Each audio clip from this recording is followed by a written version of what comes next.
हफ्ते में कम से कम 2 बार तो मॉर्निंग वुड आना ही चाहिए। अगर ऐसा न हो रहा है तो शायद तुम्हारे बॉडी के अंदर कुछ गड़बड़ी चल रही हो। लेकिन उससे पहले समझो कि मॉर्निंग वुड होता क्या है और इतना जरूरी क्यों है। फिर इसे फिक्स कैसे करना है वो बताऊंगा, क्योंकि प्रॉब्लम जानने से पहले उस प्रॉब्लम को समझना जरूरी है। मॉर्निंग वुड एक नेचुरल प्रोसेस है जिसमें कि डिक इंक्रीज होता है। पूरे रात में 3 से 5 बार ऐसा होता है। आई डोंट नो कि इसे मॉर्निंग वुड ही क्यों कहा जाता है, क्योंकि ये रात में भी होता है और सुबह में भी। मॉर्निंग वुड की शुरुआत रेम स्लीप से होता है। रेम स्लीप का आखिरी स्टेज होता है। अगर स्लीप के बारे में जानना है तो इस वीडियो को देख लेना, जिसमें स्लीप के बारे में अच्छे से बताया हूँ। Now back to the topic. कभी कभी क्या होता है कि मॉर्निंग वुड रात में ही आ जाता है और सुबह उठते समय तुम डीप स्लीप या कोड स्लीप में होते हो, तो उसमें डिक की साइज इंक्रीज नहीं होती है। इसीलिए तुम्हें कई बार लग सकता है कि आज मॉर्निंग वुड नहीं आया, लेकिन वो तो रात को ही आकर चला गया। हर रात रेम स्लीप के दौरान डिक की साइज इंक्रीज होती है और रेम स्लीप खत्म होते ही डिक अपने नॉर्मल साइज में आ जाता है। मॉर्निंग वुड 20 से 25 मिनट तक रहता है।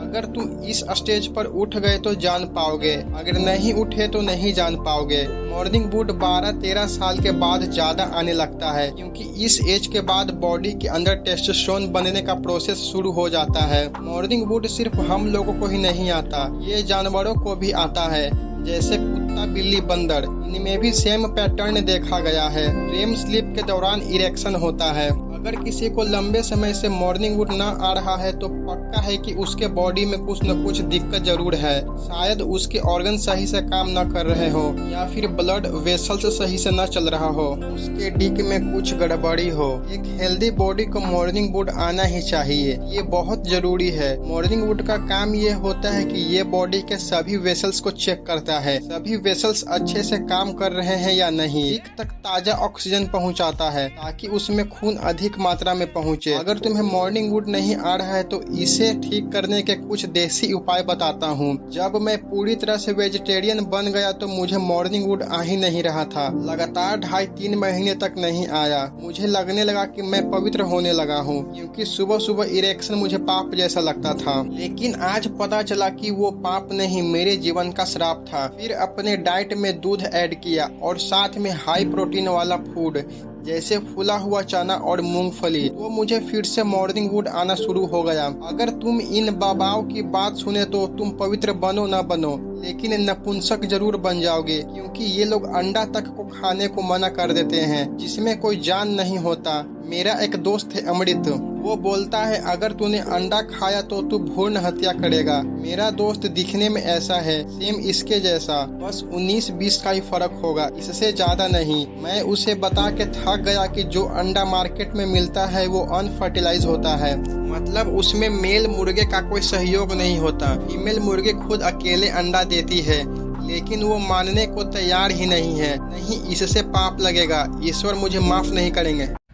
छोड़ो फेड़ सो मैं अपने दोस्त को तो कभी न कभी कन्विंस कर ही दूंगा, लेकिन तुम कभी भी किसी भी बात को ब्लाइंडली फॉलो मत करना बिना उसके बारे में जाने, क्योंकि नेचर ने तुम्हें दिमाग दिया है सोचने समझने के लिए। हर किसी को जानो, डायरेक्ट मानो मत। इसीलिए जितना हो सके अंडा, दूध, पनीर, दही खाओ।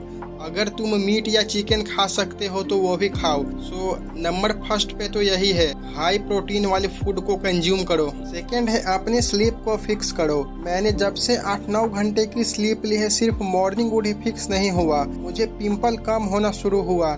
मेरी फोकस पावर ज्यादा हो गई, जिससे दिन में ब्रेन फॉग नहीं होता, जिससे मैं बिना थके बिना रुके वीडियो बनाता हूँ, साथ में घर का हार्ड काम करता हूँ। जैसे हम अच्छी डाइट ले तो हमारी बॉडी स्ट्रॉन्गर और टॉलर होता है, वैसे ही स्लीप है। अगर 8-9 घंटे की स्लीप ले तो हमारा बॉडी अच्छे से काम करेगा। सो तुम स्लीप को बॉडी का दूसरा खाना बोल सकते हो।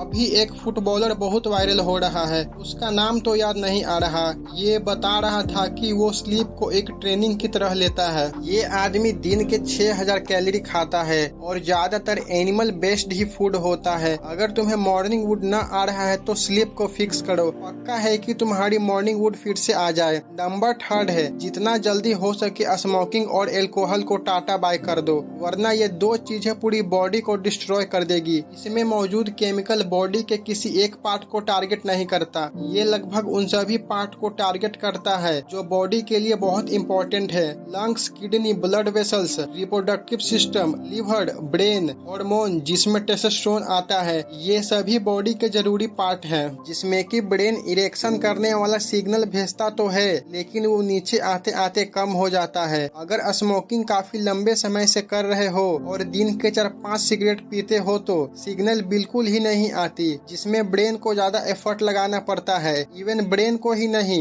बॉडी के बाकी ऑर्गन को भी एफर्ट लगाना पड़ता है। सो जितना जल्दी हो सके स्मोकिंग को क्विट करो। नंबर 4 है, कोई भी एक्टिविटी न करना। अगर तुम बेड पर पड़े रहते हो तो शायद इससे भी मॉर्निंग वुड न आ सकता है, क्योंकि जब तक बॉडी काम नहीं करेगा तो बॉडी के ऑर्गन भी सही से काम नहीं करेगा। इसका मतलब है कि नेचर ने ह्यूमन बॉडी को ऐसे डिजाइन किया है कि वो काम करे, एक जगह से दूसरे जगह सामान को पहुंचाए, जल्दी न होने वाला काम करे। लाइक यूट्यूब पे ग्रो होना, जिससे कि उसकी बॉडी थके और रात को अच्छी नींद आए। जब नींद अच्छी होगी तो रेम स्लीप की क्वालिटी अच्छी होगी, मॉर्निंग वुड सही से आएगा। अगर वर्कआउट करते हो तो और अच्छी बात है, जिससे बॉडी में ऑक्सीजन ज्यादा मात्रा में इनहेल होगी, ब्लड सर्कुलेशन बेहतर होगा, बॉडी के हर एक ऑर्गन में ताजा ऑक्सीजन और ब्लड सर्कुलेशन होगा, जिससे वो ऑर्गन सही से काम करेगा। अगर तुम वर्कआउट करने में सक्षम नहीं हो तो कम से कम घर का काम जरूर करना। यहाँ आलू चीनी लाने वाले काम की बात नहीं हो रही। काम ऐसा करो जिसमें बॉडी को अंदर से जोर लगाना पड़े। एग्जाम्पल के लिए गेहूं पिसाने जाओ, सिलेंडर लाने जाओ, कोई ऐसा काम करो जिसमें स्ट्रेंथ लगानी पड़े ताकि बॉडी में मसल ग्रो हो। मुर्दों वाला काम मत करो, ये तो बंदर भी कर लेगा। ओके,